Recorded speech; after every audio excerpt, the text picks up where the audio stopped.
కాబట్టి ఏంటంటే వాటిని బట్టి చెవులు ఏమన్నాడంటే ఇవన్నీ మీలో ఉన్నాయి కాబట్టి మీరు నిత్య జీవం గలవారు అంటున్నారు. ఇప్పుడు చూద్దాం, చూడండి ఇంటి లక్షణాలు చూద్దాం. యోహాను పత్రికలో ఉండి మొదటి అధ్యాయం, యోహాను పత్రిక మొదటి అధ్యాయం 4వ. మన సంతోషము పరిపూర్ణమగుటకై మేము ఈ సంగతిని రాయిచున్నాం. గమనించి ఇక్కడ అంటున్నాడు, మీ సంతోషము పరిపూర్ణమగుటకై ఈ సంగతిని మీకు రాస్తున్నాను అంటున్నాడు. అంటే చూడండి, ఇక్కడ ఏదో కొత్తగా వీళ్ళేదో తెలుసుకొని వీళ్ళేదో తిరిగి ఇంకా సంపాదించుకోసం దాని గురించి ఇక్కడ యోహాను రాయట్లేదు. ఇక్కడ యోహాను రాస్తున్నటువంటి ఉద్దేశం ఏంటంటే వాళ్ళు ఆల్రెడీ కలిగి ఉన్నటువంటి దాన్ని వాళ్ళు తెలుసుకోవాలని రాస్తున్నాడు. అందుకని ఏమన్నాడు, మీ సంతోషం, మన సంతోషం పరిపూర్ణమగుటకే నేను సంగతిని మీకు రాస్తున్నాను అంటే అర్థం చూడండి, ఇక్కడ ఓ వ్యక్తి రక్షణ పొంది కూడా రక్షణ పొందినటువంటి వ్యక్తి ఎలాగైతే సంతోషం లేకుండా నెమ్మది లేకుండా బ్రతుకుతాడో, అలాగే రక్షణ పొందినటువంటి వాడు కూడా ఆ రక్షణ జ్ఞానము లేకపోతే, రక్షణ కూర్చున్నటువంటి నిశ్చయత లేకపోతే రక్షణ లేనివాడు లాగానే బ్రతికే అవకాశం కూడా ఉంది. చచ్చిపోతే పరలోకం వెళ్తాం, కాకపోతే భూమి మీద ఉన్నంత వరకు ఆ రక్షణ ద్వారా వచ్చేటువంటి సంతోషము, రక్షణ వచ్చే ఆనందాన్ని మాత్రం మనం మిస్ అవుతుంటాం. ఇంత చెప్పని చూసారు, రక్షణ అంటే కేవలం చచ్చిపోతే పరలోకానికి తీసుకెళ్లేది మాత్రమే కాదు. రక్షణ అంటే నువ్వు చచ్చిపోతే పరలోకం తీసుకెళ్తుంది, కానీ అదే సమయంలో ఈ భూమి మీద ఉన్నప్పుడు కూడా నీకు చాలా విషయాల్లో రక్షణ అంటే ఉపయోగపడుతూ వస్తున్నాయి. రక్షణ ద్వారా అనేక ఆశీర్వాదాలు వస్తున్నాయి, అనేకమైన ఆధిక్యత రక్షణ ద్వారా మనకి వస్తున్నాయి. అందుకని చూడండి, ఆ రక్షణ కూర్చొని నిశ్చయత లేకపోతే ఆ రక్షణ ద్వారా వచ్చేటువంటి బెనిఫిట్స్ నువ్వు మిస్ అవుతావు. రక్షణ గురించి జ్ఞానం నీకు లేకపోతే, ఐశ్వర్యస్ నీకు లేకపోతే, అందులో ఉన్న విషయాలు నువ్వు తెలుసుకోకపోతే, దాని గురించి క్లారిటీ లేకపోతే జస్ట్ పై పైన ఏదో ఊహించుకుంటూ వెళ్ళిపోతే నీకు అందులో దానివల్ల వచ్చేటువంటి బెనిఫిట్స్, నువ్వు ప్రతిరోజు దేవునికి ఇచ్చే ఆధిక్యతను మనం మిస్ అవుతుంటాం. రక్షణలో దేవుడు నువ్వు చచ్చిపోతే పరలోకం వెళ్ళడానికి మాత్రమే కాదు, రక్షణలో అందుకంటే చూసారు, రక్షణ ఫుల్ ప్యాకేజ్ లాంటిది. అందులో చచ్చిపోతే పరలోకం వెళ్ళడం అటువంటిది అనేకమైన ఆశీర్వాదాలు, అది ఒకటి మాత్రమే. దాంతోపాటు ఇంకా చాలా విషయాలు రక్షణ ద్వారా ఆశీర్వాదాలు చాలా ఉంటూ ఉన్నాయి. అందుకే రక్షణ పొందామన్నప్పుడు ఏదో నువ్వు చచ్చిపోతే పరలోకం వెళ్తానంటాడు కాదు, ఈ భూమి మీద నువ్వు బ్రతుకుతున్నప్పుడు కూడా నువ్వు బ్రతికే విధానం చాలా వ్యత్యాసం ఉంటుంది. మన స్థాయిని రక్షణ అంటే పెంచుతుంది. మనం దేవునికి అనుకూలంగా బ్రతకడానికి రక్షణ అంటే మనకు సామర్థ్యాన్ని ఇస్తుంది. అందుకనే రక్షణ లేనటువంటి వాడు చేయలేని కార్యాలు రక్షణ పొందిన వాడు చేయగలడు. అందుకే అంటాను, రక్షణ పొందిన వాళ్ళకంటే బెటర్ గా జీవించాలంటాను. ఎందుకంటే వాడికి లేనటువంటి సామర్థ్యత నీకు ఉంది, నీకు నిత్య జీవం ఉంది. దాంతో పాటు నీకు చాలా సామర్థ్యత వస్తుంది. ఆ సామర్థ్యతను బట్టి ఒక సాధారణ వ్యక్తి కంటే ఉన్నతంగా నువ్వు బ్రతకచ్చు. వాడు జయించలేని విషయాలను విలువరుగా నువ్వు రక్షణ పొందావు కాబట్టి నువ్వు ఈజీగా జయించవచ్చు. అందుకే రక్షణ పొందిన వాళ్ళు ఎప్పుడు రక్షణ పొందిన వాళ్ళతో క్యాల్కులేట్ చేసుకోకండి. వాళ్ళ స్థాయి వేరు, రక్షణ పొందిన వాళ్ళ స్థాయి వేరు. రక్షణ పొందినటువంటి వాడి సామర్థ్యత వేరు, రక్షణ పొందిన వాడి సామర్థ్యత వేరు. వాడి బలం వేరు, నీ బలం వేరు. వాడుకున్న సపోర్ట్ వేరు, నీకుండే సపోర్టు వేరు. అందుకని రక్షణ పొందిన ప్రతి వాళ్ళు కూడా రక్షణ లేని వారి కంటే బెటర్గా జీవించాలంటాను. కానీ మనం రక్షణ లేని వాళ్ళతో సమానంగా లేదు, అంతగా తక్కువ జీవిస్తున్నా అంటే నేనైతే ఏమంటాను, నువ్వు నీ స్థాయికి తగ్గట్లే నువ్వు బ్రతకట్లేదు అంటాను. నేను మనకు ఉన్నటువంటి కెపాసిటీ తగ్గట్టు మనం చేయటం అర్థం. నాకు కెపాసిటీ ఉండి నేను బాగా చేయగలిగి ఉండి కూడా నేను చేయకుండా నిర్లక్ష్యంగా ఉంటున్నాను. నేను చూడండి, మంచిది కాదు. నాకు కెపాసిటీ ఉన్నప్పుడు నా పూర్ణ బలంతో నేను ఒక కార్యాన్ని చేయాలనుకున్నప్పుడు ఖచ్చితంగా దాన్ని నా సామర్థ్యం అంతా ఉపయోగించి నేను చేయాల్సి ఉంటుంది. అలాగే ఆత్మీయ జీవితం కూడా అంతే. రక్షింపబడినటువంటి వ్యక్తికి రక్షింపబడినటువంటి వ్యక్తికి చాలా డిఫరెన్స్ కనబడాలి. అంటే ఒక చెప్పంటే గురువులకి గోధుమలకి చాలా డిఫరెన్స్ కనబడాలి. రెండు కొన్ని విషయాలు ఒకేలా కనబడచ్చు, కానీ ఖచ్చితంగా కొన్ని డిఫరెన్స్ ఖచ్చితంగా ఉంటాయి. ఎందుకంటే విలువ స్థాయి, రక్షణ పొందినటువంటి నిత్యజీవం కలిగినటువంటి వారికి స్థాయి వేరు, అది లేకున్నటువంటి స్థాయి వారి స్థాయి వేరు. అందుకని ఇక్కడ యోహాను మాట్లాడుతూ అంటున్నాడు, మన సంతోషము పరిపూర్ణమగుటకై మేము ఈ సంగతులు మీకు రాస్తున్నాం అంటున్నాడు. మీరు రక్షణ పొందాలని అంటలేదు ఇక్కడ. అంటే మీరు ఆల్రెడీ పొందారు, కానీ ఆ సంతోషం మీకు లేదు. కొన్ని ఆత్మీయ విషయాలను బట్టి, రక్షణ బట్టి రావాల్సినటువంటి కార్యములు, సంతోషము అది మీకు రావాలని రాస్తున్న విషయాలు అంటున్నాడు. పత్రికలు అన్యులకు రాయబడలేదు, పత్రికలు సంఘాలకు రాయబడి, పత్రికలు విశ్వాసులకు రాయబడి. అందుకని చూడండి, ఇక్కడ విశ్వాసులకు కూడా సంతోషం పరిపూర్ణం అవ్వట్లేదు కొంతమందికి. ఇప్పుడు చూడండి, సంతోషం ఉండడం వేరు, పర్లేదండి ఏదో పర్లేదు ఇంటికి వస్తానండి అనడం వేరు, సంతోషం పరిపూర్ణంగా అనిపించడం వేరు. ఈ రోజులో అంటే రక్షింపబడి కూడా ఏదో కోల్పోయినలా మనం బ్రతుంటాం. రక్షణ పొంది కూడా ఏదో మిస్ అయినట్టుగా, ఏదో కోల్పోయినట్టుగా, ఏదో నష్టపోయిన వాళ్ళలాగా మనం కనబడుతుంటాం, అలాగే మనం బ్రతుంటాం. అంటే ఏంటంటే రక్షణ పొందినటువంటి వాడు బిహేవియర్ వేరుగా ఉండాలి. నువ్వు అన్ని సంపాదించుకుంటాను చెప్పట్లేదు, కానీ నువ్వు చూస్తున్నప్పుడు నీలో వ్యత్యాసం ఖచ్చితంగా రక్షణ పొందిన వాళ్ళు, రక్షణ పొందినటువంటి వాళ్ళు ఏదో ఒక వ్యత్యాసాన్ని ఖచ్చితంగా చూసే తీరాలి. ఆ రోజున పౌలు శీలలు జైల్లో ఉన్నప్పుడు ఆ సైన్య అధికారి వీళ్ళు పారిపోయారేమనుకున్నాడు, కానీ వీళ్ళు అక్కడే ఉన్నప్పుడు టక్కన అన్నాడు, నువ్వు భయపడద్దు, మేము ఎక్కడికి వెళ్ళదు, నువ్వే హాని చూసుకోవద్దు అనగానే వెంటనే టక్కన ఏమని తెలుసా, నిత్యం పొందుకుని నేనేమి చేయాలి, నాకు రక్షణ కావాలి, నేనేం చేయాలి. ఎందుకని ఆ పౌలు శీలను చూడగానే ఆయన అర్థం విషయం ఏంటంటే వాళ్ళలో ఉన్నటువంటిది ఏదో నాకు లేదు. నేను చెరసాల బయట ఉన్నాను, వాళ్ళు చెరసాల లోపల ఉన్నారు, అయినా సరే నాకున్న ధైర్యం వాళ్ళకి, వాళ్ళకున్న ధైర్యం నాకు లేదు. నేను ఫ్రీగా బ్రతుకున్నాను అనుకున్నాను, కానీ వాళ్ళు జైల్లో ఉంటూ కూడా వాళ్ళు చాలా స్వతంత్రంగా చాలా ధైర్యంగా వాళ్ళు బ్రతున్నారు. నేను నాకు ప్లేస్ అయితే, నాకు ఫ్రీడమ్ అయితే ఉన్నాను, కానీ నా ఫ్రీడమ్ నేనైతే అనుభవించట్లేదు అని అన్నాడు. జైల్లో ఉన్న వాళ్ళని చూసినప్పుడు నేను కూడా వీళ్ళలాగా బ్రతికితే బాగుండు అనిపించింది. ఎందుకంటే ఖచ్చితంగా వాళ్ళ జీవితాన్ని, పౌరుల శీలను చూసినప్పుడు, వాళ్ళ ధైర్యాన్ని చూసినప్పుడు, వాళ్ళకున్న ఆనందాన్ని చూసినప్పుడు, జైల్లో ఉంటూ కూడా వాళ్ళ పాటలు పాడుతున్నారు. గమనించిన, ఆ రోజులు జైల్లో ఉన్నా ఉంటే దాదాపుగా నీ పని అయిపోయిందని అర్థం. ఈ రోజులు జైల్లో ఉంటే నువ్వు రిమాండ్, కోర్టు అని పెద్ద వస్తుంది, ఆయన నువ్వు పెద్ద చచ్చిపోవు. ఈ రోజుల్లో మహా అయితే 10 సంవత్సరాలు జైలుకి వెళ్తావు. కానీ ఆ రోజుల్లో జైలు అన్నామంటే రాత్రి రాజు నేను పిలిపించి చంపేయచ్చు, ఉదయాన్నే నేను పిలిపించి చంపేయచ్చు. నువ్వు జైల్లో పెట్టారంటే నీ ప్రాణం గాల్లో దీపమే. అంటే ఎప్పుడు అవిత్ వస్తాడో, ఎప్పుడు వీళ్ళు తీసుకెళ్తాడో, ఏం జరుగుతుందో తెలీదు. అయినా సరే వీళ్ళు మాత్రము దాని గురించి ఏం ఆలోచించకుండా పాటలు పాడుతూ దేవుని స్తుతిస్తూ ధైర్యంగా వీళ్ళు ఉన్నారు. గమనించిన వాళ్ళు, నేను కృష్ణ గారు పాటలు పాడాలి అనుకున్న వాళ్ళు పాటలు పాడలేదు. వాళ్ళు జైలైనా బెయిలైనా ఒకలాగే ఉన్నారు. వాళ్ళు జైల్లో ఉన్నా బయట ఉన్నా ఒకేలాగా వాళ్ళు బ్రతుకుతున్నారు. అదే రక్షణ పొందినటువంటి వ్యక్తికి, రక్షణ పొందిన వ్యక్తికి ఆ డిఫరెన్స్ ఉండాలి. ఆ రక్షణ పొందిన ప్రతివాడు కనుక బైబిల్ రక్షణ పొందిన వాళ్ళు ప్రవర్తిస్తే నువ్వు చెప్పకుండానే చాలా మంది నీలా ఇక్కడ రావాలనిపిస్తుంది. నువ్వు పొందినట్టు వాళ్ళు కూడా రక్షణ పొందాలని వాళ్ళకి అనిపిస్తుంది. నువ్వు 10 సార్లు చెప్పాల్సిన పని లేదు. నువ్వు బిహేవియర్ చూపిస్తే, నువ్వు కరెక్ట్గా బయలు ప్రకారం నువ్వు బ్రతికితే వాడే నీకున్నటువంటిది కావాలని వాడే నీ దగ్గరికి వస్తాడు. నీ కుటుంబంలో వాళ్ళే, నీ ఇరుగు పొరుగు వాళ్ళే, నీ బంధువులే, నువ్వు కరెక్ట్గా కనుక బైబిల్ ఏదైతే చెప్తున్నాడో ఆ నిశ్చయిత కలిగి దాని తగ్గట్టు నువ్వు బ్రతికితే నీలాంటి స్థితి కావాలని వాళ్ళు కూడా ఆశపడతారు. లోకానికి ఇలాంటి స్థితి కావాలి తెలుసా? లోకం ఇలాంటి స్థితిని కోరుకుంటుంది. చాలా మంది డబ్బు ఉంది, చాలా మంది చాలా కొనుక్కోగలరు, కానీ వాళ్ళకి సంతోషం లేదు. వాళ్ళు మంచి కాలంలో తిరుగుతారు, మంచి మంచి బిల్డింగ్స్లు ఉంటారు, కానీ వాళ్ళకి సంతోషం ఉండదు. లోకం వాడు మంచి బట్టలు వేసుకొని నిన్ను చూస్తున్నప్పుడు ఒక్కోసారి కనీసం నీకున్నటువంటి ఆనందం కూడా వాడికి లేదన్న విషయం వాడికి తెలుస్తుంది. వాడు బయట చెప్పడమో కానీ వాడు కూడా కనీసం నీలాంటి స్థితిలో ఉన్న బాగుందని వాడు ఆశపడుతుంటారు. అలాంటప్పుడు అన్నాను, ఒక బిలీవర్ కనుక నిజంగా వాక్య ప్రకారం కరెక్ట్గా ఉంటే, ఆ నిశ్చయిత కలిగి దేవుని కరెక్ట్గా సాగితే, నువ్వు నోరుతో చెప్పకుండా వాడిని దగ్గరికి వస్తాడు. పౌలు శీల వీళ్ళకి సువార్త ప్రకటించలేదు. వాడు అంటున్నాడు, నాకు కూడా నిశ్చయిత కావాలి, నాకు కూడా ధైర్యం కావాలి, నేను అది పొందుకుంటే నేనేమి. ఎందుకంటే వాళ్ళు చూస్తేనే, లోకం ఆ రోజుల్లో సంఘ విశ్వాసం చూస్తేనే ఆ వ్యత్యాసం వాళ్ళకి కనబడుతుంది. ఈ రోజులు ఏంటంటే మనము దేవుని నమ్ముకొని చెప్పుకుంటాం, నిజమైన దేవుని తెలుసుకుని అదే గొప్ప ఆధిక్యత. అది పొందుకొని కూడా రక్షణ భాగ్యాన్ని సంపాదించుకొని నిత్యజీవము గలవారం అయ్యుండి కూడా మనం ఒకసారి ఏంటంటే ఏదో కోల్పోయిన వాళ్ళలాగా చర్చకొస్తుంటాం, ఏదో కోల్పోయిన వాళ్ళ డల్గా మనం బ్రతుకుతూ అది నష్టపోయిన దేవుని నమ్ముకోవడం వల్ల నష్టపోయినట్టుగా బ్రతుకుంటాం.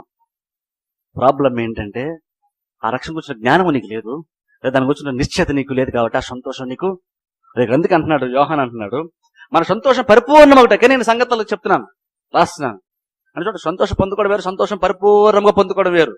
సంతోషంలో కూడా చాలా లెవెల్స్ ఉన్నాయి. రక్షణ పొందిన వ్యక్తి కొంతవరకు సంతోషంగా ఉండొచ్చు, రక్షణ పొందిన మరో వ్యక్తి ఇంకొంచెం ఎక్కువ సంతోషంగా ఉండొచ్చు. మరొక వ్యక్తి, మరొక బిలీవరు రక్షణ పొంది పరిపూర్ణ సంతోషాన్ని అనుభవిస్తూ ఉండొచ్చు. అదే ఇక్కడ యోహాన్ అంటున్నాడు, మన సంతోషం పరిపూర్ణ వాటికి మేము ఈ సంగతిలో రాస్తున్నాం అంటున్నాడు. కూర్చోండి, అదే మనం క్యాల్కులేట్ చేద్దాం. ఇది ఊహించుకునేటువంటిది కాదు, కొలత వేసి మనం రక్షణ పడ్డామా లేదా, మన గమ్యం ఏంటంటువంటిది మనం వాక్యం ఉన్నటువంటి కొన్ని విషయాలను బట్టి మనం క్యాల్కులేట్ చేసుకొని కంక్లూజన్ మనం రావచ్చు. అదే చూద్దాం. చూడండి, ఇప్పుడు 5వ వచనం నేను చదువుతాను, లేదా ఒకసారి చదువు 5వ వచనం. సో అది ఇక్కడ చూడండి, ఇక్కడ అంటున్నాడు, మరొకసారి నేను చదువుతాను. దేవుడు వెలుగై ఉన్నాడు, 5వ వచనం 2వ భాగం. దేవుడు వెలుగై ఉన్నాడు, ఆయన యందు చీకటి ఎంత మాత్రమును లేదు. ఆయనతో కూడా సహవాసము గలవారమని చెప్పుకొని చీకటిలో నడిచిన ఎడల మనం అబద్ధమాడుచు సత్యమును జరిగింపక యుందుము. అయితే ఆయన వెలుగులోనున్న ప్రకారం మనమును వెలుగులో నడిచినలా మనము అన్యోన్య సహవాసం గలవారమై యుందుము. అప్పుడు ఆయన కుమారుడైన యేసు రక్తము ప్రతి పాపము నుండి మనలను పవిత్రులుగా చేయును. గమనించింది, ఇక్కడ చీకటిలో నడిచినలా అన్నాడు. ఇప్పుడు గమనించి ఒకసారి క్యాల్కులేట్ చేస్తాం. సో ముఖ్యంగా గమనించండి, ఒక మెయిన్ డిఫరెన్స్ ఖచ్చితంగా కనబడాలి. నువ్వేం చేస్తా ఏం చేయడం కాదు. బిలీవర్కి అన్బిలీవర్కి మెయిన్ డిఫరెన్స్ ఏంటంటే నీ లైఫ్ స్టైలే చాలా డిఫరెన్స్ ని చూపించాలి. ఎప్పుడో ఒకసారి నువ్వు చేసేటువంటి కార్యం కాదు నేను చెప్పేది. నీ లైఫ్ స్టైలే నువ్వు నిజంగా జెన్యున్గా నువ్వు బిలీవర్ కాదంటే చెప్తుంది. జస్ట్ సండే చర్చకొస్తున్నామా వెళ్తున్నామా, నేను చర్చకొస్తున్నా కాబట్టి నేను రక్షింపడ్డాను అనేది కాదు ఇష్యూ అది కాదు.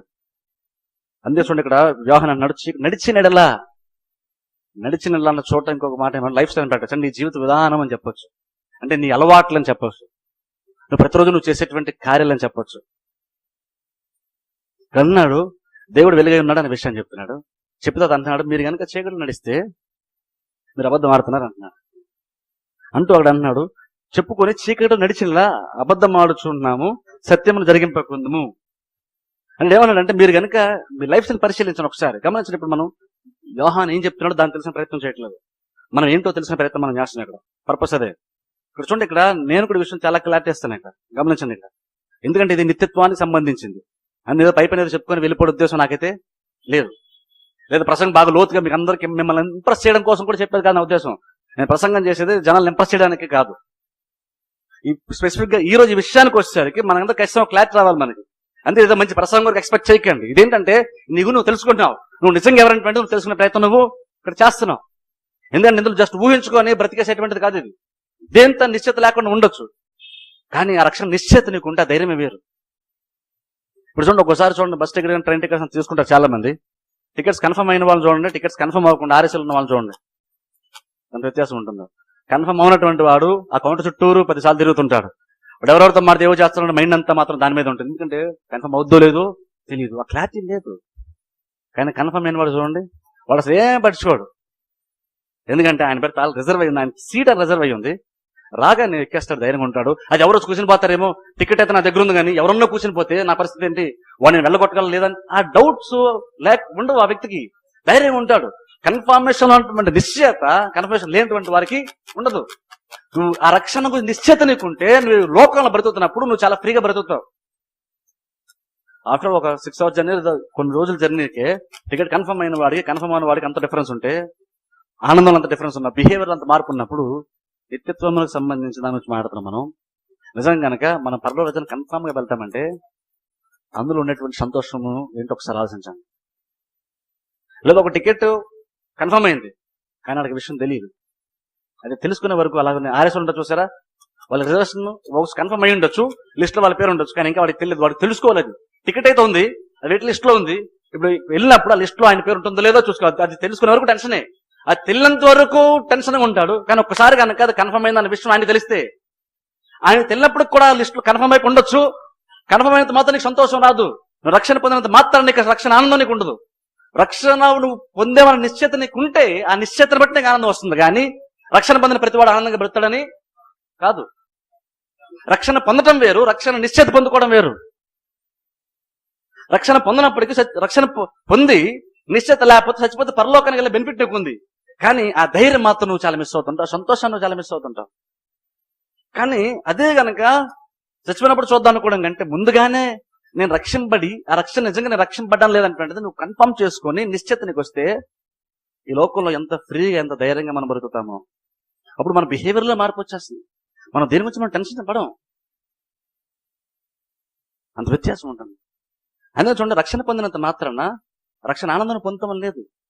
నువ్వు రక్షణ పొందినంత మాత్రం నీకు నిశ్చయత వస్తుందని కూడా లేదు. రక్షణ పొందటం వేరు, రక్షణ కూర్చోటి నిశ్చయత పొందటం వేరు. రక్షణ పొందిన ప్రతి వాడికి నిశ్చయత ఆటోమేటిక్ గా రాదు. నిశ్చయత నువ్వు బైబిల్ చదివి బైబిల్లో నువ్వు విషయాలు తెలుసుకున్నప్పుడు దాని ప్రకారం నీ జీవితం ఉంటే అప్పుడు బైబిల్ నీకు నిశ్చయత ఇస్తుంది. నాకు తెలుసండి, దేవుడు నన్ను ఏదో రకంగా పరలోకం తీసుకెళ్తాడు అంటారు కొంతమంది. దేవుడు ఏదో రకంగా పరలోకానికి తీసుకెళ్తావు. నువ్వు పరలోకం వెళ్తావో లేదో బైబిల్లో ఉండి నువ్వు చెక్ చేసుకోవాలి, కానీ దేవుడు ఆ టైంకి నిన్ను మాత్రం ఒక్కడే స్పెషల్ గా ఏదో రకంగా దేవుడు తీసుకెళ్ళడు. దేవుడు మార్పు లేనివాడు, దేవుడు మారడు. కాబట్టి ఆ టైంకి ఏదో రకంగా దేవుడు తీసుకెళ్ళిపోతాడు. ఆ టైం చేస్తున్నా నోరు తెచ్చి ప్రార్థన చేస్తాను వెళ్ళిపోతాను అంటే దేవుడు ఏదో రకంగా తీసుకెళ్తాడు. ఏదో రకంగా జరగదు. అది నువ్వు బైబిల్లో చదివి నువ్వు క్లియర్ నువ్వే తెలుసుకోవాలి. అందుకే నన్ను చూసారు స్టార్టింగ్ లోనే, మీరు గ్యారంటీగా పరలోకం వెళ్తారు లేదు నేను కూడా చెప్పలేను. వాక్యం చదువుతున్నప్పుడు ఆ వాక్య ప్రకారం మీ జీవిత విధానం మీరు పరిశీలించుకున్నప్పుడే మీకు ఆ విషయము తెలుస్తుంది. అంటే రక్షణ పొందిన వాడికి నువ్వు రక్షణ పొందేవనే విషయం చెప్పాలన్నా, లేదా రక్షణ లేని వాడికి నువ్వు రక్షణ పొందేవనుకుని భ్రమపడుతున్నావు, కానీ నీకు రక్షణ లేదు అనే విషయం చెప్పాలని సార్ దాని ఆ అధికారం కేవలం బైబిల్కి మాత్రమే ఉంది. బైబిల్ మాత్రమే ఉంది. అందుకని ఇప్పుడు విషయాలు పరిచయం చేసాం మనం తెలిసిపోద్ది అంటున్నాను. అందుకే యోహాను అది రాస్తాడు, మీ సంతోషం పరిపూర్ణమగుటకై ఈ సంగతి మీకు రాస్తున్నాను. ఇప్పుడు విషయాలు తెలుసుకున్నప్పుడు రక్షణ పడినటువంటి వారు సంతోషిస్తారు. రక్షణ లేనటువంటి వాడు నాకు రక్షణ లేదు అనే విషయం తెలిసిపోతుంది. అప్పుడు ఏదో క్లారిటీ వస్తుంది కాబట్టి రక్షణ లేనివాడు రక్షణ పొందడానికి ప్రయత్నము చేస్తాడు. రక్షణ పొందినవాడు ఆ నిశ్చితలో జాగ్రత్త బ్రతకడానికి ప్రయత్నము చేస్తాడు. అందుకని ఇక్కడ అంటున్నాడు చీకటి నడిచిన ఎడలా అంటున్నాడు. గమనించండి, ఇక్కడ అంటే నడిచిన ఎడలా అన్నప్పుడు ఏంటంటే కంటిన్యూల్ లైఫ్ స్టైల్ గురించి మాట్లాడుతున్నాడు. అంటే నువ్వు తరచుగా చేసేటువంటి కార్యాలు, నువ్వు ప్రతిరోజు చేసేటువంటి కార్యాలు. ఇప్పుడు గమనించండి, ఇక్కడ విషయం చెప్తున్నాను. మనం ఒకసారి ఏంటంటే ఆలోచిస్తున్నప్పుడు ఒక వ్యక్తి అతను కనుక పాపం చేసి వెంటనే మనం ఆటోమేటిక్ రక్షణకు లింక్ పెడతాం, ఆ వ్యక్తి రక్షణ లేదమంటాం. గమనించండి, జీవితంలో జరిగిన ఒక సంఘటన బట్టి రక్షణ పడ్డలేదని గ్యారంటీగా మనం చెప్పలేం, రక్షణ కోల్పోయాడని మనం చెప్పలేం. ఎందుకంటే ఇక్కడ మాట్లాడుతున్నప్పుడు నువ్వేం చేసావు దాని గురించి మాట్లాడలేదు, నీ లైఫ్ స్టైల్ ఏంటో దాని గురించి మాట్లాడుతున్నాడు. నేను అనుకున్న జీవితం ఏంటి, నువ్వు ప్రతిరోజు నువ్వేం ఆలోచిస్తావు, నువ్వేం చేస్తున్నావు, నీ లైఫ్ స్టైల్ ఏంటో నువ్వు ఆలోచించి అంటున్నాడు యోహాను ఇక్కడ. అంటే అర్థం ఏంటంటే నువ్వు రక్షణ పొందావా లేదా నిశ్చయత నీకు రావాలని ఫస్ట్ ఆఫ్ ఆల్ నీ అనుదిన జీవిత విధానం ఏంటో నువ్వు పరిశీలించుకో. అదంటున్నాడు చీకటి నడిచినడలా. అంటే అర్థం ఏంటంటే నువ్వు ప్రతిసారి ఎప్పుడు వాక్యం వ్యతిరేకంగా ఆలోచిస్తూ, ప్రతిసారి తరచుగా నువ్వు వాక్యమునకు వ్యతిరేకంగానే జీవిస్తూ, తరచుగా నువ్వు చీకటి నడుస్తుంటే ఇక్కడ యోహాను అన్నాడు నీకు రక్షణ లేదు. గమనించండి, తరచుగా గనక మనము వాక్యం వ్యతిరేకమైన జీవితం జీవిస్తుంటే నీకు రక్షణ లేదు.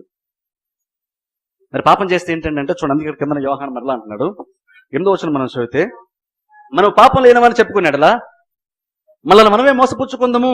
గమనించి ఇక్కడ అంటాడు మరలా నువ్వు కనుక నువ్వు పాపంలో బ్రతుకుతూ ఉంటే, పాపంలో జీవిస్తుంటే నీకు రక్షణ లేదని పౌలు చెప్తున్నాడు, యోహాను చెప్తున్నాడు. ఇక్కడ నువ్వు అబద్ధికుడు అంటున్నాడు. మళ్ళీ కింద అన్నీ ఉంటాడు, నువ్వు కనుక పాపంలో చెప్పుకుంటే నువ్వు అబద్ధికుడు అంటున్నాడు. గమనించండి, ఇక్కడ ఫస్ట్ మాట్లాడిందేమో లైఫ్ స్టైల్ గురించి మాట్లాడుతున్నాడు, లైఫ్ స్టైల్ గురించి మాట్లాడు. రెండోది మాట్లాడుతున్నప్పుడు ఎప్పుడో ఒకసారి సడన్ గా నువ్వు చేసినటువంటి కార్యం గురించి మాట్లాడుతున్నాడు. ఇప్పుడు చూడండి, రక్షణ పొంది నిత్యజీవం కలిగినటువంటి బిలీవర్కి రక్షణ లేకుండా ఉన్నటువంటి బిలీవర్కి గొప్ప వ్యత్యాసం చెప్తాను జాగ్రత్తగానండి. ఒక బిలీవర్ పాపం చేసినప్పుడు, అవిధేయత కనపరిచినప్పుడు ఆ బిలీవర్కి బాధ కలుగుతుంది. నేను అనుకోనిది ఏదైనా కార్యం చేస్తే నేను నిజంగా రక్షణ పొందితే అది నాకేం చేస్తాను, ఆ రోజు ఇంటికి వెళ్ళక నేను భోజనం చేయను. యాక్చువల్గా నేను దేవునికి అవిధేయత కనపరిస్తే నేను ఆ రోజు ఇంటికి వెళ్ళక నేను భోజనం చేయకూడదు. నేను రక్షణ పొంది నిత్యజీవం గలవాడిని అయితే అది క్రియలల్లా కనబడతాను. నేను అవిధేయత కనపరిచినప్పుడు, అవిధేయత కనపరిచిన నాకు తెలిసినప్పుడు నాకు నిద్ర పట్టదు, ఆ రోజు నేను భోజనం చేయలేను, నేను మనశ్శాంతిగా నేను ఆ రోజున ఉండలేను. కానీ అదో ఒక అన్బిలీవర్ చూసుకోండి, లేదంటే రక్షణ పొందని చెప్పుకుంటూ పాపంలో చేస్తున్న వ్యక్తి గురించి చెప్తున్నాను, పాపం చేస్తూ కూడా హ్యాపీగానే లైఫ్ స్టైల్ అది. అంటే నేను హత్య చేయొచ్చు, నరహత్య చేయొచ్చు, వ్యభిచారం చేయొచ్చు, ఇంకేదైనా చేయొచ్చు, మళ్ళీ హ్యాపీగా వచ్చి బైబిల్ చదువుతాను, హ్యాపీగా చర్చికి వెళ్తాను, హ్యాపీగా భోజనం చేస్తాను, హ్యాపీగా ప్రార్థన చేస్తాను, అందరితో బాగానే ఉంటాను. అవతల మర్డర్ చేస్తాను, అయినా సరే వాళ్ళ ప్రభుని ప్రభుని ప్రార్థన చేస్తాను. అంటే అర్థం ఏంటంటే నేను అది చేసినప్పుడు అది ఇంటికి వచ్చాక నాకు బాధ కలిగించకపోతే, నాకు మనశ్శాంతి లేకుండా చేయకపోతే దేవుని యొక్క ఆ నిత్య జీవము నాలో లేదని అర్థం. బిలీవర్ ఏదో సందర్భంలో అక్కడ, అందుకని అక్కడ యోహాను అంటున్నాడు మనం పాపం ఏమని చెప్పుకుంటే ప్రతి వారిలో పాపం ఖచ్చితంగా ఉంటుంది, లేదని చెప్తే మీరు అబద్ధికుడు అంటున్నాడు. కానీ ఇక్కడ డిఫరెన్స్ ఏంటంటే నీ జీవిత విధానం, పాపం చేయడమే నీ లైఫ్ స్టైలా, లేదంటే దేవునికి లోబడిన లైఫ్ స్టైల్ నా నుంచి మాట్లాడుతున్నాడు. పాపం లేని వారి రక్షణ పొందమని చెప్పట్లేదు, ఇక్కడ నీ లైఫ్ స్టైల్ నుంచి మాట్లాడుతున్నాడు. మారుతున్నప్పుడు ఏమన్నాడంటే నీ జీవిత విధానం, పాపం చేయడమే నీ జీవిత విధానమా, లేదా దేవునికి లోబడమే నీ జీవిత విధానమా, ఈ మెజార్టీ ఏది ఎక్కువగా నీ జీవితంలో కనబడుతుంది. తరచుగా నువ్వు చేసే కార్యములు ఏంటి, కంటిన్యూగా నువ్వు చేసేటువంటి కార్యములు ఏంటో అది పరిశీలించుకుంటే నీ లైఫ్ స్టైల్ ఏంటో తెలిస్తే నీకు లోపల ఏముందో నీకే తెలిసిపోతుంది. ఇప్పుడు దాంట్లో ఒకసారి మీరు ఆలోచించండి, లైఫ్ స్టైల్ మంది ఎలా ఉంటుందో ఒకసారి ఆలోచించండి. పాపం చేసినప్పుడు నీ బిహేవియర్ ఎలా ఉంటుందో ఒకసారి ఆలోచించండి. దావీదు పాపం చేసినప్పుడు దేవుడు వచ్చి మాట్లాడినప్పుడు ఆయన సాకులు చెప్పలేదు, ఆయన అంటున్నాడు, వెంటనే కీర్తన రాశాడు. ఎవరు తిన్నాడు కానీ కీర్తన రాసి నా తల్లి నన్ను పాపంలో నన్ను జన్మించింది అని చెప్పి మాట్లాడతాడు. నేను దౌర్భాగ్యం నన్ను మాడతాడు, ప్రభు నన్ను శుద్ధిగా చేయి ప్రభు అంటాడు, శుద్ధులుగా నాలో మరలా కలిగి అంటాడు, రక్షణ ఆనందం నాకు మరలా దయచి అంటాడు. ఎందుకంటే అది ఆయన ఎంతగా కూర్చుందంటే రాజు అయ్యిండు కూడా ఆయన చాలా బాధపడ్డాడు. ఆయన ఆ బాధ ఉంది కాబట్టే దావీదు రక్షణలో ఉన్నాడని మనం క్లియర్గా చెప్పచ్చు. కానీ ఆ బాధ కనుక అందుకే చూడండి, నేను బిలీవర్గా మనం రక్షణ విషయానికి వచ్చి చాలా సెన్సిటివ్గా బ్రతకాలి తెలుసా. జాగ్రత్తగా విషయం నేను చాలా మీ మీద చాలా రెస్పాన్సిబిలిటీ విషయం చెప్తున్నాను. మనం చాలా సెన్సిటివ్ గా బ్రతకాలి. ఈ విషయాలు, ఆత్మ విషయాలు చాలా చాలా సెన్సిటివ్ గా ఉండాలి మనం. నేను సర్వాంగ కవచం గురించి చెప్పినప్పుడు, మనసు గురించి మాట్లాడినప్పుడు మంచి మనసాక్షి గురించి మాట్లాడాను. మీరు ఒక్కసారి మళ్ళా ప్రసంగం మీరు తెప్పించుకొని వినండి. నేను ఇప్పుడు సింపుల్ ఒక విషయం చెప్తున్నాను, అందులో చాలా విషయాలు గురించి మాట్లాడాను. ఒక బిలీవర్ అన్నవాడు ఇప్పుడు కూడా ఎడ్జ్లో బ్రతకూడదు. గమనించండి, మనం ఎలా బ్రతుకుంటే మనం ఏంటంటే నెలకి ఎన్నిసార్లు చర్చకి వెళ్తే నేను విశ్వాసం ఉన్నట్టు ఇలాగ ఆలోచిస్తాం. ఇప్పుడు చాలా బిలీవర్స్ ఎంతో చూడ, తాగచ్చా లేదా, ఇది తినచ్చా అది తినచ్చా, ఇలా చేయొచ్చా, సినిమాలు చూడొచ్చా సినిమాలు చూడకూడదా, సినిమాలు వెళ్ళి సినిమాలు చూడకపోతే టీవీలో సినిమాలు చూడొచ్చా, ఇవన్నీ చూడండి క్వశ్చన్స్ అలా వేస్తే అర్థం ఏంటంటే నువ్వు బిలీవర్ బ్రతకడం నువ్వు ఇష్టపడలేదు. ఎడ్జ్లో వరకు వెళ్ళి నేను పాపం చేయకుండా ఎడ్జ్లో వరకు బ్రతుకుతాను అంటే కొండ చివరిలో ఉంటాను కానీ పడిపోండి జాగ్రత్తగా చూస్తాను. నువ్వు అంచుల్లో బ్రతుకుతూ కంటిన్యూగా అక్కడ అలాగే నువ్వు స్థిరంగా నువ్వు కొనసాగలేవు. బిలీవర్ ఎప్పుడు కూడా సేఫ్ జోన్ ఉండాలి, కానీ అంచున బ్రతుకుతాను ఎంతవరకు నేను బ్రతికితే అది తప్పు కాకుండా ఉంటుంది. అది కాదు బిలీవర్ ఆలోచించాల్సింది. బిలీవర్ ఎంత సెన్సిటివ్ గా బ్రతకాలంటే నువ్వే చిన్న విధేయత కనపరిచినా సరే ఆటోమేటిక్ గా ఎక్స్ప్రెషన్ మారిపోవాలి. ఆటోమేటిక్ నిద్ర పట్టకూడదు, నీకు భోజనం చేయాలనిపించకూడదు. ఎందుకంటే అప్పుడే చెప్పాను, గురువారం ప్రాక్టినప్పుడు చెప్పాను, మీరు కానీ నిజంగా విధేయత కనపరిస్తే నేనైతే ఎక్స్పెక్ట్ చేస్తాను మీకు మనశ్శాంతి ఉండకూడదు, ఆ రోజు ఇంటికి వెళ్ళి మీరు భోజనం కూడా చేయకూడదని నేను ఆశపడతాను. ఎందుకంటే ఒక వ్యక్తి అవిధేయత కనపరిచి ఇంటికి వెళ్ళి భోజనం చేసేవాడి కంటే అవిధేయత కనపరిచి ఇంట్లో కూర్చొని భోజనం చేయని వాడిని బట్టి నేను ఎక్కువ సంతోషిస్తాను. ఎందుకంటే వాడికి మనశ్శాంతి లేదు, వాడికి బాధ కలుగుతుంది, వరగా నొచ్చుకుంది, అది ఎప్పటికైనా సరే మారే అవకాశం ఉంది. ప్రాబ్లం ఏంటంటే కొంత బిలీవర్స్ కి ఆ బాధ ఉంటుంది, కొంతమందికి ఆ బాధ ఉండదు. ఇప్పుడు బాధ లేనివాడి గురించి బాధ ఎక్కువ, ఎందుకంటే వాడికి అక్కడికి బయటకు వచ్చే ఛాన్సే లేదు. ఇక్కడైతే మాట్లాడుతున్నాడు చీకట్లో నడిచిన అన్నప్పుడు లైఫ్ స్టైల్ గురించి మాట్లాడుతున్నాడు. నువ్వు కంటిన్యూలుగా పాపం చేస్తూ, కంటిన్యూలుగా మాటలు నోరు జారుతూ, కంటిన్యూల్ బిహేవియర్ నువ్వు తడబడుతుంటే బహుశా నీకు రక్షణ లేదేమంటున్నాడు. అతను ఇంకోటి చెప్తున్నాడు, చదువుకుందాం చూడండి కొంచెం కిందకి. 2వ అధ్యాయంలో చూసుకుందాం. 2వ అధ్యాయము 5వ వచనం నేను చదువుతాను. 2వ అధ్యాయం 5వ వచనం. ఆయన వాక్యమును ఎవడు గైకొనును వానిలో దేవుని ప్రేమ నిజముగా పరిపూర్ణమయ్యాను, ఆయనందు నిలిచి ఉన్నవాడు. మన నిలిచి ఉన్నవాడు అంటున్నాడు. అది కూడా ఏంటంటే అది పర్మనెంట్ గా నీకు ఉండేటువంటి స్థితి గురించి నిలిచున్నవాడు అంటే అర్థం ఏంటంటే ఎప్పుడో ఒకసారి దేవుళ్ళలోకి వచ్చి మళ్ళీ బయటకు వచ్చేస్తే మళ్ళీ దేవుళ్ళలోకి వెళ్ళి మళ్ళీ బయటకు వెళ్ళే వాళ్ళ గురించి మాట్లాడతాడు. ఇక్కడ కంటిన్యూగా దేవుళ్ళు నిలిచిన వాళ్ళ గురించి మాట్లాడుతున్నాడు. అంటే బేసిక్గా నా పొజిషన్ ఏంటంటే అప్పుడప్పుడు నేను బయటకు వెళ్తూ ఉండొచ్చేమో కానీ ఎప్పుడో ఒకసారి ఏదో టైంలో నేను పొరపాటున హద్దు దాటి బయటకు వెళ్ళొచ్చేమో కానీ నా యాక్చువల్ పొజిషన్ మాత్రము దేవుళ్ళలో నిలిచి ఉండడం గురించి మాట్లాడుతున్నాడు. ఇక్కడ అలా మాట్లాడుతున్నాడు. నిలుచున్నవాడని చెప్పుకున్నవాడు ఆయన ఎలాగూ నడిచాను అలాగే తాను నడుచుకున్న బద్దుడై ఉన్నాడు. మనం ఆయన ఉన్నామని దీని వలన తెలుసుకొంచున్నాము. నువ్వు దేవుల్లో ఉన్నావు, నువ్వు రక్షణ పొంది ఎలా తెలిసింది తెలుసా? నువ్వు వాక్యం విన్నప్పుడు వాక్యాన్ని నువ్వు లోబడికి ఇష్టపడుతున్నావా, లోబడకుండా ఉండడానికి ఇష్టపడుతున్నావా ఆలోచించుకో. జస్ట్ ఈ 2 విషయాలు నేను చెప్తున్నాను ఈరోజు. ఒకటి, మన లైఫ్ ఎలా ఉంటుందో ఒకసారి ఆలోచించుకోండి. రెండోది, వాక్యం వింటున్నప్పుడు నువ్వు లోబడడానికి ఇష్టపడుతున్నావా లేదంటే లోబడడానికి కష్టపడుతున్నావా? ఏం చెప్తున్నాడంటే యోహాన్ ఏమన్నాడంటే నువ్వు కనుక వాక్యములో నడుచుకోవడానికి నువ్వు ఇష్టపడితే నువ్వు దీనివల్ల నువ్వు దేవుల్లో ఉన్న విషయం తెలుస్తుంది అంటున్నాడు. ఒకటి లైఫ్ స్టైల్. రెండోది, నువ్వు చర్చలో కూర్చొని వాక్యం వింటున్నప్పుడు నువ్వు వాక్యం విన్న తర్వాత ఆ వాక్యానికి లోబడాలని నీకు మనసు ప్రేరేపణకు ఆశపడుతున్నావా లేదంటే ఏదైనా చెప్పేశారని చెప్పేసి వాక్యానికి విధేయత కనపరచడానికి ఇష్టపడుతున్నావా? వాక్యానికి విధేయత కనపరచడానికి ఇష్టపడితే ఒకవేళ నువ్వు ఏదైనా చేసినా సరే యోహాన్ అంటున్నాడు ఎందుకంటే మనందరూ పాపం లేని వారమని చెప్పుకుంటే అబద్ధికులు అంటున్నాడు. నీకు నిజంగా లోబడ్డానికి నువ్వు ఇష్టపడితే నువ్వు దేవుల్లోనే ఉన్నట్టు. నువ్వు చేసిన క్రియను దేవుడు యాక్సెప్ట్ చేయడు, కానీ నువ్వు దేవుల్లోనే ఉన్నట్టు. ఎందుకంటే నువ్వు లోబడని నువ్వు ఇష్టపడుతున్నావు కాబట్టి. దీన్ని బట్టి నువ్వు తెలుసుకుంటావు అంటున్నాడు. ఏం తెలుసుకుంటావు? నేను లోబడడానికి ఇష్టపడుతున్నాను అనుకోండి. అప్పుడు ఏమన్నాడంటే నేను నిత్యజీవం గలవాడినని నేను గ్రహించవచ్చు అంటున్నాడు. అందుకే చూడండి, వాక్య పరిచయం చాలా సీరియస్ అనే విషయం అంటాను నేను. అందుకే చెప్తాను, మళ్ళా మీకు గుర్తు చేస్తున్నాను చూడండి. నేను నా గురించి చెప్పడం కాదు, వాక్యం అనేటువంటిది, వాక్య పరిచయం అనేటువంటిది చాలా సీరియస్ అయిన కార్యం. ఈరోజు చాలా మంది లేచి వాక్యం చాలా మంది చెప్పేస్తున్నారు, ఎలా బడితలు చెప్పేస్తున్నారు, ఎలా బడితలు చేస్తున్నారు. కాబట్టి వాక్య పరిచయం వాల్యూ తగ్గిపోతుంది. కానీ ఇక్కడ మాత్రం అలాగున్నా కాదు, వాక్యాన్ని చాలా సీరియస్ తీసుకుంటాను. ఎందుకంటే ఈ విషయాలు ఆత్మ సంబంధ విషయాలు, ఇది నిత్యత్వాన్ని నడిపించేటువంటి విషయాలు. ఇది ఆశమాశ కూడా టైం పాస్ కొని చెప్పుకునేటువంటి వాక్యాలు కాదు. నేను ఆలోచిస్తున్నప్పుడు మీ గురించి ఆలోచిస్తున్నప్పుడు మీరు మీ గమ్యం గురించి ఆలోచిస్తున్నాను, కానీ ఈ రోజు మీకు ఏం కలిసి వచ్చింది ఏం కలిసి ఆలోచించట్లేదు. అందుకని మీ గురించి మీకు ఈ రోజు వచ్చిన ప్రాబ్లం నేను ఎలా రెస్పాండ్ అయ్యాను దాని గురించి మీరు ఆలోచించద్దు. ఏంటంటే ఈ ప్రాబ్లం ఎలాగైనా సరే సాల్వ్ అయిపోద్ది, లేదా ఉన్న ఈ రోజు ఉంటుంది రేపు ఉండదు. మీలాగే నేను ఆలోచిస్తే మీకు నాకు తేడాయే లేదు. మీరు విశ్వాసంగా మీరు అలాగే ఆలోచిస్తారు, కానీ బిలీవర్ యాజ్ అ పాస్టర్ గా నేను మీలాగా మీ స్థాయిలో అల్పంగా నేను ఆలోచించను.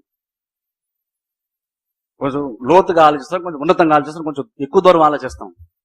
అందుకని పాస్టర్ నమ్మాలంటే, ఎందుకంటే ఆయన చెప్పినప్పుడు మీకు ఎలాగో మీరు చూడలేరు, మీకు ఎలాగో అర్థం కాదు, ఆయన చెప్పారంటే ఆయన మామని చూసి చెప్పారు అని నమ్మితే లోపడతారు మీరు.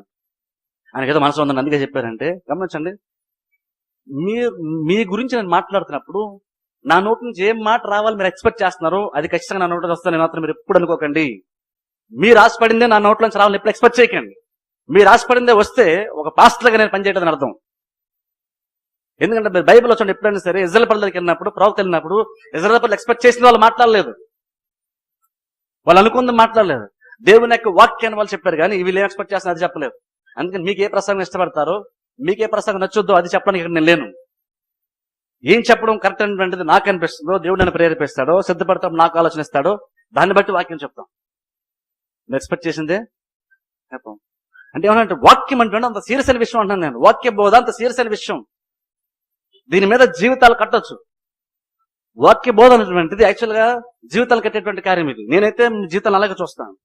వాక్యం ఎంత సీరియస్ తీసుకుంటే, వాక్య బోధ కరెక్ట్గా ఉంటే జీవితాలు కట్టబడే అవకాశం ఉంది అనుకుంటాను. వాక్యం బోధ ఏంటంటే జీవితాలు కట్టు వరకు వాక్య బోధ. ఊరిని ఏదో గంట వాక్యం వినేసి వెళ్ళిపోవడానికి కాదు, టైం పాస్ కాదు వాక్యాలు. వాక్యం కనుక సరిగ్గా విని సరిగ్గా గ్రహిస్తే, ఆ వాక్య ప్రకారం విధేయత చూపి లోబడితే ఆ వాక్యం నీ జీవితాన్ని కడుతుంది. అందుకని యేసుక్రీస్తు అన్నారు, ఈ నా మాటలు విని వాడు చొప్పున చేయ ప్రతివాడు బండ మీద తన ఇల్లు కట్టుకున్న బుద్ధిమంతుని. వాక్యము విని దాని ప్రకారం చేయవాడు, జస్ట్ వినేవాడు కాదు. ఇప్పుడు మీరు నేను చెప్తున్నా మీరు విన్నారు. ఇక్కడ యోహాను అన్నాడు దాని ప్రకారం చేస్తే, అని వాక్యం నిలిచి ఉంటే ఆ వాక్యం అనే బండ మీద నీ జీవితాన్ని నువ్వు కట్టుకుంటున్నావు. అందులో చూడు, అందుకే వాక్య బోధన నేను సీరియస్ తీసుకుంటాను. ఎందుకంటే నేను నిజంగా చెప్పాల్సిన రీతిలో వాక్యం చెప్తే జీవితాలు కట్టబడతాను నేను నమ్ముతాను. అదే వాక్యం కనుక సంఘంలో ఎన్ని యాక్టివిటీస్ ఉన్నా సరే వాక్యం సరిగ్గా లేకపోతే జీవితాలు పాడైపోతాను విషయం నాకు తెలుసు. అందుకనే వాక్య బోధన చాలా ఇంపార్టెన్స్ ఇస్తాను. అంతే ఇంపార్టెన్స్ మీరు కూడా వాక్యానికి ఇవ్వాలి. ఎందుకంటే ఇక్కడ నువ్వు విన్నటువంటి వాక్యం బట్టి నువ్వు తర్వాత ఏం చేస్తావు దాన్ని బట్టి నువ్వు నిత్యజీవం గలవాడువో కాదో నువ్వు తెలుసుకోవచ్చు అంటున్నాడు యోహాను. ఇక్కడ చర్చలో కూర్చొని వాక్యం విన్నాం కాబట్టి నువ్వు పరలోకం వెళ్తావని గ్యారంటీ అదే. వాక్యం విన్నప్పుడు నీ రెస్పాన్స్ ఏంటి? వాక్యానికి లోబడాలన్న ఆశ నీకు ఉంటుందా?